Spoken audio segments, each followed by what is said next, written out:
In today's video, you're going to learn everything you need to know regarding destructuring in JavaScript. We're going to first just give you an overview of what it is. Then we're going to get into some various examples of how it works and how you can do a couple of cool different things with destructuring. And then we're going to end with something that can be really helpful when using destructuring with your functions. But let's start at the top here. So first off, what is destructuring? Well, destructuring, it allows you to pull values out of an array or an object and then immediately assign those values to some variable. And this prevents you from needing to declare a bunch of different variables within your program. So let's first look at kind of a basic example of how this works. So what you're going to see going on is that I first declare a constant called ARR for array, and I put the values of 1 through 5 within an array. And then I also declare an object here with the properties of platform and channel with some corresponding values for those. Now, the traditional way to pull values out of this array here would be to go, okay, well, I'm going to declare a constant called 1, and I'm going to index that array at index 0 and pull out the first value. So this would assign the first value of the array or the value at index 0 to the constant 1. And I do the same thing here for line 2. And then if I wanted the third value, I do the same thing and basically just copy and paste this down. Now, this isn't particularly terrible to do, but there is an easier way to do this, and that is with destructuring. So if I get rid of these two declarations here, and then here on line 21, I actually use destructuring. So if you're new to destructuring, the syntax for destructuring, it might be a little bit tricky at first, and it's probably going to take a little bit of just playing around with, but once you start playing around with it, you will start to get an intuitive feel for how destructuring works. And the way that it works is here on line 21, what I'm going to do is I'm going to use two square brackets here. I'm going to open up two square brackets following a const declaration, and then with an array, you're going to destructure by order. So here, what I'm saying is, okay, I'm going to open up my square brackets here, and for the first value of this array here, I want to assign it to the constant called 1, or the label of 1. And then for the second value of this array, I want to assign it to the constant of 2. So this was doing the very same thing that I was doing earlier of const 1 equals array at index 0. This right here is the very same thing as saying const, open up the square brackets here, and then 1 is equal to my array. This is going to put the first value of this array right here in this first place, the second value here, and then if I wanted to get the third value, I could put it here, and the fourth value, I could put it there as well. And if I console log my result here, I'm going to talk about destructuring from objects here in just a second. If I console log 1 and 2 here, my constants right here, you're going to see that I get the first two values of my array, 1 and 2. Okay, so basically, I am matching the structure here on the left side of the assignment operator to my array. So my array, it has this structure right here. I have the square brackets, and then I have a collection of ordered numbers here. So I'm going to open up the square brackets here on the left side. I'm going to match the structure, and then I'm going to pull out the first value from this structure. I'm going to destructure it, and then I'm going to pull out the second value from this structure. And this will automatically assign the first and second values of this array to these constants, 1 and 2. And you can do a very similar thing with objects here. But instead of matching on order here, so this matches the first value of this array, this matches the second, they are in order. Objects, they actually match the name of the property here. So here on line 23, I match the structure of my object again. So instead of using square brackets here, I use curly braces because that matches the structure of an object. And then what I'm saying here is I want to pull the platform property out of this object and assign the value of that property to this platform constant. Okay, so this is destructuring the platform value and placing it into this platform constant here. And if I console log all three of my variables here, 1, 2, and platform, what you're going to see is that I get 1, 2, and YouTube. And I get YouTube because platform has the value of YouTube. And I am pulling this value out of my object. And if I change this to channel here, well, object destructuring does it by property name. So I'm saying, okay, I want to get the property name of channel from this object and assign the value of that property name to channel here. And if I console log that instead here, what you're going to see is that I do indeed get code Ryan because that is the value of channel. So destructuring allows you to pull values out of an array or object and automatically assign those to some variable within your program. And on the left-hand side of the assignment operator, you match the structure of whatever you're destructuring from. So for an array, I'm going to match it with my square brackets here and then use the values in order of the values I want to get out of this array. And then for an object, I'm going to match the structure by using curly braces. And then I'm just going to place in the property name for which I want the value from assigned to this variable. All right. Now let's look at some other cool things that you can do with destructuring. So when using an array here, you can actually skip values if you would like. So here I have an array with the values of 1 through 5. Now on line 33, I do my destructuring. So here I match the structure of my array here again with my square brackets. And then what I'm telling JavaScript here is, okay, I want to assign the first value of this array to the constant 1. But then you can see I have this, instead of placing like 2 right here, I'm actually just placing a comma right here. And what this comma is going to tell JavaScript is like, hey, I actually want you to skip a value of this array. So I want you to skip the second value of this array here. And then it's going to say, okay, well, I'm going to assign the third value of the array to the constant 3 and the fourth value of the array to the constant 4. So right here, I'm going to get the values 1, 3, and 4 because this comma is telling JavaScript to skip the second value in this case. So if I console log this and run my program, you're going to see I get 1, 3, and 4. And here I console log an object just to kind of give a label to my variable names. So I get 1, 3, and 4. But if I say I want to skip another number, well, I can put another comma in here, and then this is going to change this to 4, and this is going to change this to 5. And I'm going to need to change my console logs here. And then if I run this, you're going to see I get 1, 4, and 5 because I skipped 2 values with my commas. So when destructuring, you can skip values with a comma. Now, another cool thing you can do is you can use default values when destructuring. So here on line 39, I declare just an empty array. And then on line 41, I declare an object. And this object this time around, it only has a channel property assigned to code Ryan. And then when I do my destructuring here on lines 45 and 46, I can actually give my destructuring variables a default value. So here on line 45, I am saying, okay, well, I want my constant 1 here to be assigned to the first value of this array. But if that value doesn't exist, I actually want you to just assign 1 to the value of 1. So I'm using $1 to assign 1 to the value of 1 if there isn't a first value in this array. And I'm doing the same thing here with the value of 2. And you can do a very similar thing with objects to where here I'm saying, okay, well, I want you to get the platform property of this array and destructure that. But if that doesn't exist, automatically assign that to YouTube.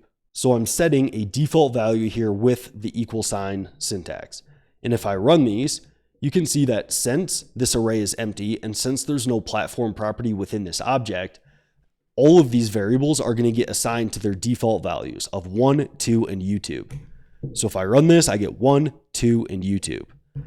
But if I then added some values here, like 10 and 20 to my array, and then I actually add a platform property to this object here, and I'll use everybody's new favorite social media, you can see that now, instead of getting those default values, I get 1 assigned to 10, 2 assigned to 20, and platform assigned to TikTok.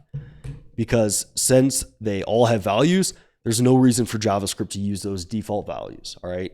So you can give default values within destructuring. Now, additionally, you can use the rest operator here, or the spread operator to kind of collect the rest of a certain structure. So the way that this works is I have my array declared here with the values of 1 through 5, and then I have another object with a few different properties here, as you can see. And then when I'm destructuring here, what you can do is, okay, well, I'm telling JavaScript of this array here, I'm opening up my square brackets to match the structure of my array. And then I'm saying I want the first two values of this array assigned to the variables 1 and 2. And then here, I use the spread operator and I put the variable rest. And what this is telling JavaScript is, okay, once you give me the values of 1 and 2, the first two values of this array here, I want you to collect the rest of the values of this array and put it into this variable called rest. So JavaScript, it's going to destructure the first two values of this array, and it's going to put the rest of the values of the array into this variable here called rest. And you can do the same thing with objects. It's going to destructure the platform property, and it's going to give me the value of YouTube in this platform variable, but then it's going to collect the rest of the values of this object here, and it's going to put it into the variable rest2. And this variable of rest, it's going to be an array of all the rest of the values here, and this variable rest2 is going to be an object containing all the rest of the values of this object. And if I console log this one out, you can see that in my rest1 here, I get the values 3, 4, and 5, because those are the values I did not destructure from this array, and those were the rest of the values. And then in my object here, you can see that I get channel, hobby, and language, and all the values of those, because those are all the values that I did not destructure from this object. And if I add more values to my array here, you're going to see that I'm going to get the rest of those values in this array here as well. So now I get all those additional values that I just added to this array, because the spread operator is going to collect the rest of the values in the array and put it into these variables here. All right. Now you can also use nested destructuring, and this is where destructuring can get a little bit more complex, and I wouldn't necessarily always recommend using nested destructuring in your programs because it can be a little bit tricky to read, but I'll still show you an example of how this works. All right. So let's first cover arrays. So here I have my array, and within my array, I have two inner arrays. The first value of my outer array is an array containing the values of 1 and 2. And the second value of my outer array is an array containing the values of 3 and 4. So how would I destructure the values of this kind of nested array? Well, you need to match the structure of this nested array. So here in my destructuring line of code here, what I need to do is match the structure of this nested array if I want to destructure those values. So here I use the square brackets to match the structure of my outer array. And then I need to match that structure with my inner array as well to use another pair of square brackets. And I'm saying, okay, I want the first value of this first inner array here and the second value of this first inner array. You can see I am in this destructuring syntax, I'm exactly matching the same syntax of my nested array. And then here I'm saying comma because I want to move to the second value of my first array. And then I want to use the square brackets again to match this structure here. And then I want to pull out the values 3 and 4. So if I run this, you're going to see that I get all of my values assigned to the appropriate variables here. And then you can do the same thing with objects, in which I have an object, and within my object, I have two nested objects here. And to pull out the variables, all you need to do is match the structure of those objects. So here is my destructuring statement. And what I'm going to do here is I'm going to open up a pair of curly braces. And then I need to access the inner object here. So I use the inner object name because I'm going to destructure this property here. And then I need to pull out the channel property of this inner object. So you can see the structures look the same. So an open pair of curly braces, an open pair of curly braces.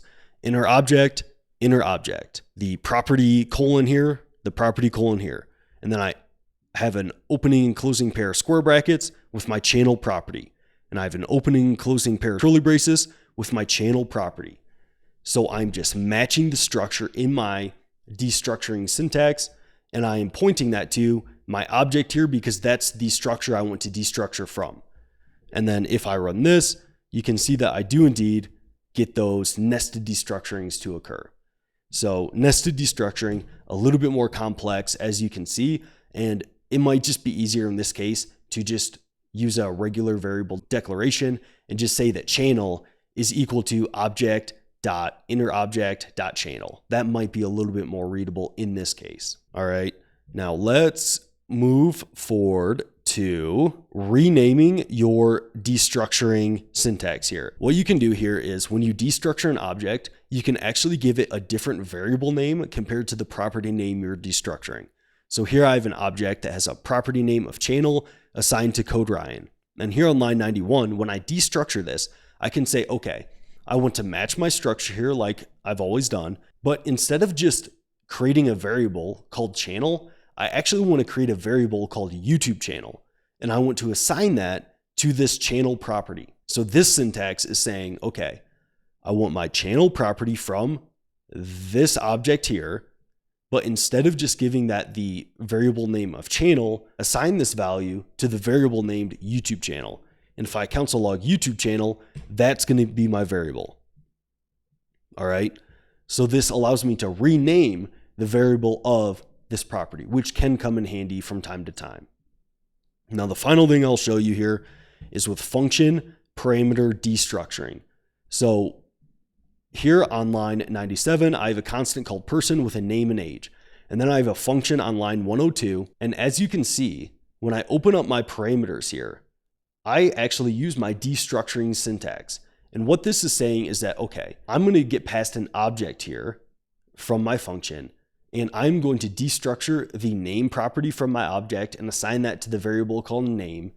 And I'm going to take my age property and assign that to the variable called age. So this function needs to be called with an object, just like this object, that has a name and age property. And then I'm just going to use those variables within my very well thought out greeting right here.